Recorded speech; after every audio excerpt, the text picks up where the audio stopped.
بسم الله الرحمن الرحیم. سمارټ آرټ سمارټ آرټ کې موږ ډېر شیان لرو چې یوه ته موږ ورته ارګنایزیشن چارټ هم ورته ویلی شو. ارګنایزیشن چارټ یا سمارټ آرټ یا ارګنایزیشن چارټ. تر څنګه سمارټ آرټ کې ډېر نور شیان هم شته خو ارګنایزیشن چارټ هم پکې شته. سمارټ آرټ یا ارګنایزیشن چارټ څه ته ویل کېږي؟ نو وایو چې د graphical presentation of any organization or any data is called smart art yeah organization chart. The graphical presentation graphical معنی graphics رسامي شکل چې له ګراف نه جوړ شوی وي له رسم نه جوړ شوی وي د یو ادارې یا د یو معلوماتو رسامي شکل جوړولو ته یا ګراف جوړولو ته موږ ته څه وایو؟ سمارټ آرټ یا ارګنایزیشن چارټ. که چیرې په هغه کې اداره تشریح شوې وه، مثلا د دې ادارې موږ یو ګراف جوړوو. څنګه ګراف یې جوړوو؟ مثلا دا جوړوو چې د ادارې رئیس څوک ده، په دې اداره کې څو استادان دي، مثلا څو صنفه دي، څو بچیان درسي صنفونه لرو که نه. د دغه یو چارټ چې جوړ شي، یو ګراف چې جوړ شي، دغه ګراف ته ارګنایزیشن چارټ وایي. که چېرته د ادارې وو، که چېرته د معلوماتو وو، نو هغه ته بیا موږ سمارټ آرټ وایو یا صرف چارټ ورته وایو چې هغه بیا بله موضوع ده وایي. نو کله چې موږ یو معلومات یا اداره ګراف شکل یې جوړ کړو، رسامي شکل یې جوړ کړو، هغه شکل ته موږ تاسې چې وایو سمارټ آرټ یا ارګنایزیشن چارټ وایو. ولې رسامي شکل جوړوو؟ د دې په خاطر جوړوو چې اسانه تشریح شي، یو څوک اسانه پرې پوه شي. مثلا اوس که یو څوک دلته راځي، دی پوه کوي چې د رئیس فلانی دا ده، د رئیس لاندې دغه ډیپارټمنټونه دي، په دې ډیپارټمنټ کې دغه کسان کار کوي که نه. که په خوله ورته ووایي امکان لري چې صحیح پوه نه شي. که چېرته دې ورته په لیکلو وویل هم امکان لري، خو دغه به یې ډېره ښه لارې، په دې لار به دی ډېر زیات زر پوه شي. نو کله چې موږ تاسې د یوې ادارې چارټ جوړوو یا د معلوماتو چارټ جوړوو، نو بیا راځو سمارټ آرټ کلیک کوو. ګوره سمارټ آرټ مو کلیک کړه. په دې کې موږ تاسو سره ډېر اقسام دي. مثلا که چېرته آل وي، په آل کې دا شیان ټول دلته شته. وینې دا ټول ډیزاین دي چې هر یو ته انتخابی کولی شي. اوس مثلا بعضې د کیمیا فورمولونه چې موږ تاسې لیکو که نه، موږ تاسې دغه شی استفاده ترې کوو، له دغه ډیزاین استفاده کوو یا له دغه ډیزاین استفاده کوو یا له دغو ډیزاینونو. مثلا د بعضې اداراتو لپاره چې موږ لیکلو دغه نه استفاده کوو. که چېرته آل وي، دلته ټول ډیزاینونه درته ښیي، خو دلته کټګرایز هره کټګري جدا جدا درته کوي. مثلا که لیست کلیک کوئ، لیست کې دغه سټایلونه درته کوي. که پروسس کلیک کوئ، دا درته کوي. پروسس کې مطلب ته دا لیکای شي چې اوس مثلا اول یو څوک د ادارې ته راځي، اول باید داخله واخلي که نه، رجسټریشن وکړي، بل وکړي، بل کوم کارونه اول کوي، په کومه سلسله مخ ته ځي، ته کولی شي چې دا چارټ واخلي ورته، چې اول باید دا کار وکړي، بیا دا، بیا دا، داسې مسلسل که نه. نو دا پروسس ده. که چېرته له دونه استفاده کوئ هم استفاده کولی شي. یا سایکل، لکه مخکې چې مې درته ویله د بعضې فورمولو لپاره موږ تاسې استفاده ترې کوو، له بعضې سایکل لپاره استفاده ترې کوي. او دا د ارګنایزیشن چارټ لپاره شو. که بعضې ادارې پکې تشریح کوي، دا یو به یې زه پکې درته تشریح کړم. نور ټول ډیزاینونه د ټولو آپشنونه د ټولو یو شی دي، صرف ډیزاین کې فرق ده. یو قسم ښکاري، بل قسم ښکاري. آپشنونه د ټولو یو شی دي. نو زه به دغه یو درته جوړ کړم. هیرارکي کې کلیک به کوم کې دا ډیزاین راغی. مثلا زه د یوې ادارې ګراف جوړوم چې په دې اداره کې کوم شیان موجود دي. مثلا دلته یې زه لیکم چې رئیس ده، سی او، یا مثلا پریزیدنټ ده د ادارې مشر که نه، رئیس. که چېرته دا پریزیدنټ اسسټانټ ولري، نو دغه خانې ته اسسټانټ وایي. اسسټانټ که ولري، مثلا سکرټر ولري یا کوم بل پوزیشن ولري، نو هغه دلته لیکي. که چېرته ولري، که یې نه لري، کلیک کوئ، ډیلیټ بټن وهئ، هغه ډیلیټېږي. فعلا به ولیکم چې مثلا یو اسسټانټ لري. د ده لاندې کوم شعبې دي یا کوم هر شی چې وي د ده لاندې که نه، دلته یې ولیکو. مثلا زه ورته وایم چې یو د منابع بشري ریاست ده، یو مثلا د مالي فاینانس ریاست ده، یو مثلا لوجستیک ریاست ده، بل مثلا ترانسپورټیشن ریاست ده. هر څو ریاستونه چې د لاندې ټول به دلته ولیکو. فعلا څو دانې پکې دي؟ 3 دانې پکې دي. یو اسسټانټ ده، یو دا ده، 3 دا دي. نو که چېرته موږ اضافه کوو، نو بیا دلته موږ تاسو ته منیو راښیي د ډیزاین په نوم باندې. ډیزاین منیو څه وخت ښکاره کېږي؟ چې دا چارټ سلیکټ وي. که چارټ نه وي سلیکټ، نو بیا نه ښکاره کېږي چې کله کلیک کو را پیدا وشي نو دا به کلیک کو دا چې کلیک ګوره په دې کې اول مونږ لرو ایډ شیپ ایډ څه معنی اضافه کول شیپ شکل نو که چېرته دغو شکلونه یو دانه ور اضافه کوو نو بیا به دا کلیک کوو نو بیا چې هر شکل سلیکټ وي اوس مثلا دا شکل سلیکټ ده یا کرسر په دې کې ده که چېرې زه ایډ شیپ کلیک کوم دلته موږ تاسو سره څو اپشنونه راځي اول د پکې ایډ شیپ افټر معنی وروسته چې دا کوم یو کې ما کرسر ایښی له دې نه وروسته د یو خانه اضافه شي نو اوس که زه دا کلیک کوم د ده نه وروسته یو خانه ور اضافه کېږي شاید دلته معنا هم ونه لري که نه یا اوس مثلا دا کلیک کوم او دلته کلیک کوم بیفور له ده نه مخکې به راشي یا مثلا اوس دا خانه ما کلیک کړی زه غواړم چې له دې نه وروسته یو بله راشي یعنې د فاینانس او لوجستیک ترمنځ دلته یو ریاست بله مور اضافه شي نو بیا به دلته کرسر کېږدم او دا اول به کلیک کوم افټر نو وینې د ده لاندې اوس څو ریاسته شول څلور د دوی دوه ترمنځ یو راغی یا مثلا غواړم چې د دوه ترمنځ اضافه شي نو بیا به بیفور کلیک کوم کله چې بیفور کلیک کوم د دوی دوه ترمنځ به ریاست ور اضافه شي همداسې په همدې طریقه چې هر څومره وي ټول ور اضافه کولی شي مثلا دې کې زه لیکم چې ترانسپورټیشن یا ترانسپورټ ریاست بل په دې ځای کې موږ سره ده above and below above باره below لاندې که مثلا اوس د منابع بشري ځان ته نور مدیریتونه ولري زه غواړم چې دې لاندې یو څو خانې ور اضافه کړم تر څو هغه ولیکم چې دا منابع بشري چې دا دوه مدیریته لري یا درې مدیریته لري نو کرسر مې پکې ایږی بیا به بیلو کلیک کوم بیلو معنی چې د لاندې راشي اوس مثلا بیا د کې کرسر ږدم بیا ورته وایم چې بیلو د لاندې د یو بل هم راشي اوس د لاندې څو راغله دا راغله هر څونه چې ور اضافه کوي بل اوس که مثلا ما دې کې کرسر ایښی او ورته وایم چې above معنی پورته دې راشي اوس به ګوره له ده نه پورته یو بل راشي یا مثلا ما دو کې کرسر ایښی وي زه ورته وایم چې above بره دې یو دانه راشي نو ګوره above دلته نه بره به یو بل راشي بیلو مې کلیک نو بیلو above پورته بیلو لاندې اسسټانټ که دغسې یو اسسټانټ ور اضافه کوي مثلا زه دې ته یا دې ته هرې خانې ته چې یو اسسټانټ غواړي ور اضافه کړي کرسر پکې کلیک کړه او اسسټانټ کلیک کړه نو اسسټانټ به بل ور اضافه شي نو په همدې ترتیب باندې اوس مثلا د یوې ادارې ګراف موږ جوړوو چې په دې اداره کې کوم کوم ریاستونه دي څو مدیریتونه دي هر یو بیا اوس مثلا په دې مدیریت کې کوم کوم کسان دي نو همدغسې مکمل یو چارټ چې جوړ شي دغه چارټ ته ارګنایزیشن چارټ وایي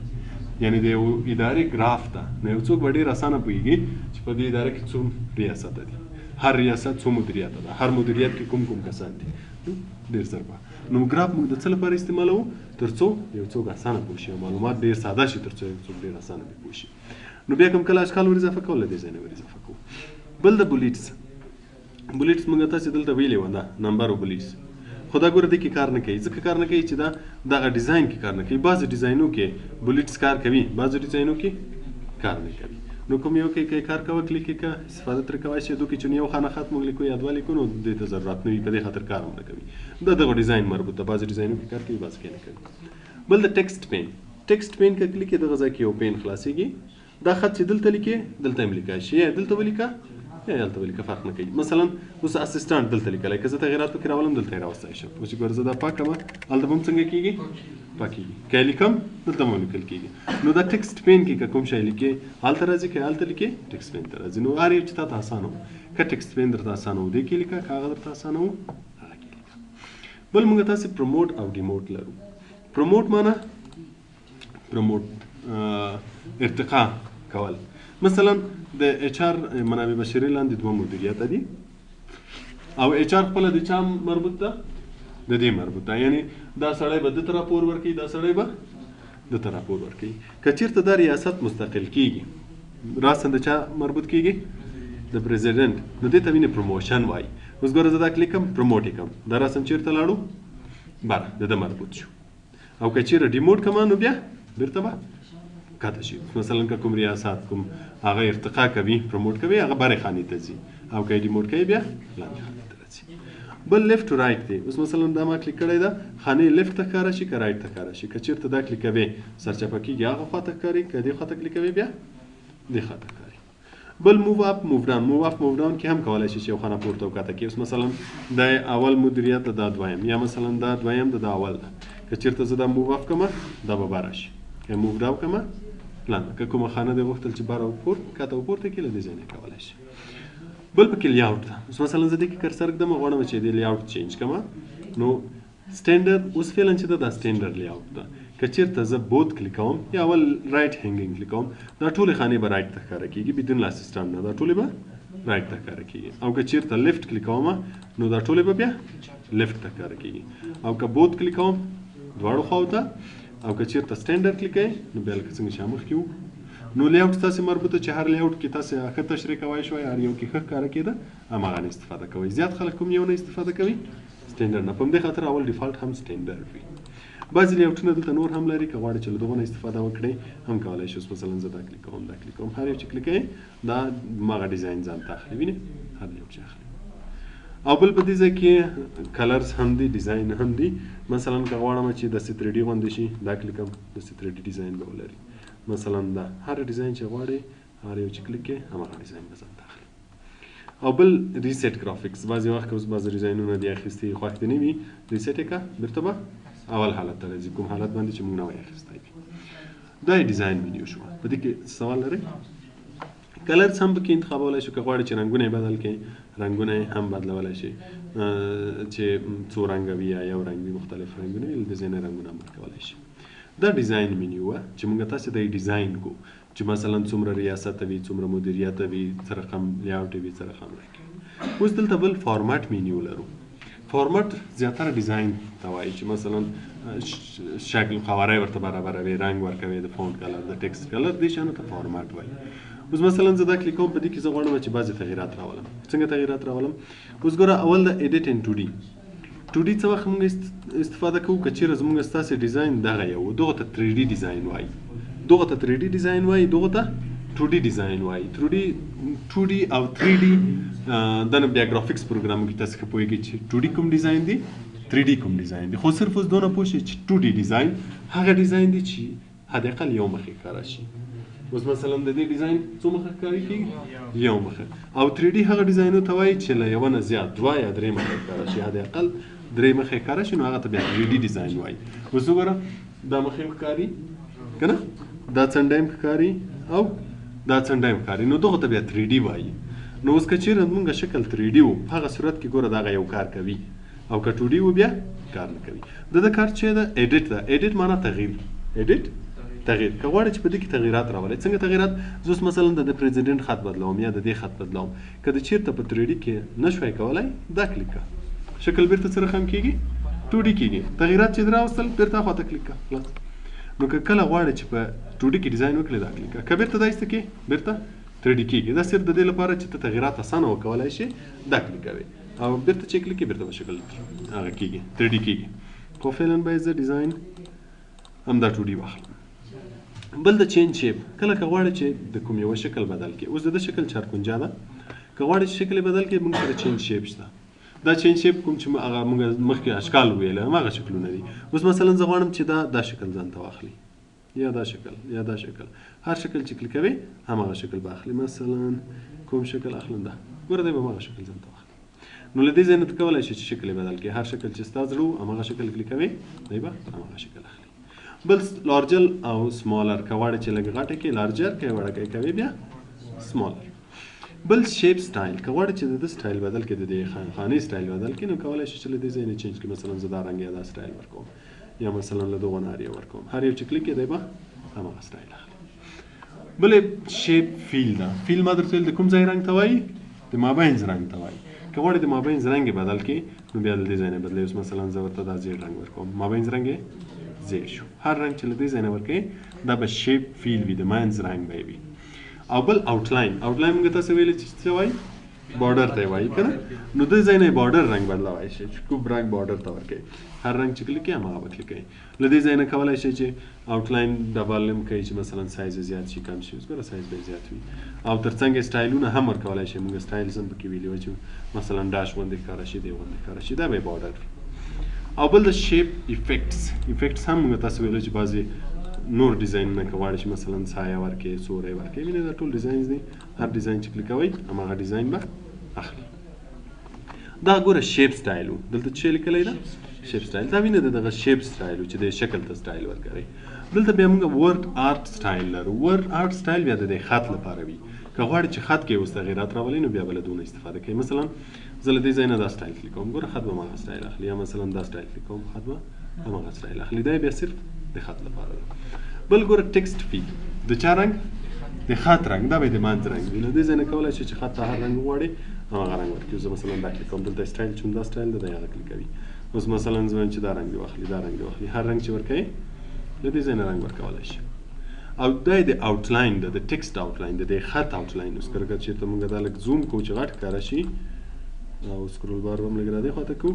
نو زه له دې ځای نه مثلا دا رنګ کلیک کوم. ګوره د خط بارډر آوټلاین همغه رنګ اخلي. متوجه یاست؟ دا د خط آوټلاین شو. بل د ټکسټ ایفیکټ، دا بیا د خط ایفیکټ ده، که غواړئ چې لږ سوری ولري. وینې دا هر یو چې دې انتخاب کړی بیا هغه تغییرات به پکې راځي. بل د پکې ارینج. ارینج کې موږ تاسو ټول هغه شیان چې موږ د عکس لپاره ویلي وو، د خط لپاره وی، د اشکالو لپاره ویلي وو، همغه دي. چې مثلا خط دا چارت په کوم ځای کې راشي، له دې ځای نه کولی شي چې د صفحې په هغه سر کې راشي، دې سر کې دا شیان ویلي وو که نه، یا د خط سره راشي، یا برین فارورډ بیکورډ سلیکشن پین الاینمنټ، دا شیان هم ټول ویلي، ضرورت بیا نشته چې ووایو. خو ویې ګورئ که چېرته بیا هم پوه نه وئ منع ورته نه وکړئ. دا هم په عکس کې مو ویلی، په اشکالو کې مو هم ویلی که نه. بل سایز مو مخکې ویلی، که غواړئ چې سایز یې غټ کړئ له دې ځای نه کولی شئ. اوس مثلا نارمل هم څو فیصده ده، که غواړئ چې دی لږ غټ شي نو له دې ځای نه ویډ اور هایټ زیاتولی شئ. که ویډ زیاتوئ هایټ یې زیاتېږي، که ویډ زیاتوئ ویډ یې زیاتېږي د دې مکمل چارت. دغه شي ته چې دا سمارټ آرټ یا ارګنایزیشن چارت وایي، چې موږ تاسې یو اداره یا معلومات په رسامي شکل جوړ کړو، ګراف یې جوړ کړو، دغه ګراف ته یې موږ تاسې سمارټ آرټ وایو. فایده به یې څه وي چې هم به ښه ښکاري، هم به یو څوک ډېر اسانه پرې پوهېږي. پوه شوې په دې باندې؟ سوال لرئ؟ بس همدومره.